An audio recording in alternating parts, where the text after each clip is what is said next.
இன்றைக்கு நிகழ்கால பண்பாட்டிலே 4 பாட்டிமார்கள் திண்ணையில் உட்கார்ந்து பேசுகிறார்கள் என்றால் அந்த ஊரிலே 4 குடும்பங்கள் நடுத்தெருவுக்கு வரப்போகிறது என்ற அர்த்தம். இதை உங்களால் மறுக்க முடியுமா?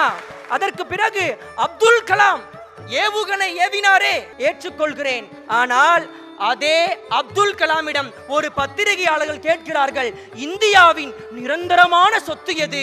கொட்டி கிடக்கின்ற வெள்ளியா, தங்கமா, வைரமா, வைடூரியமா என்று கேட்டபோது அப்துல் கலாம் சொன்ன வார்த்தை என்ன தெரியுமா? இந்தியாவின் நிரந்தரமான சொத்து கொட்டி கிடக்கின்ற வெள்ளியோ, தங்கமோ, வைரமோ, வைடூரியமோ அல்ல, பேரின்பத்தின் பிறப்பிடம், விவேகத்தின் வித்து, வெற்றியின் வித்து இந்த இளைஞர்கள் தான் இந்தியாவின் மாபெரும் சொத்து என்று சொன்னவர் அப்துல் கலாம்.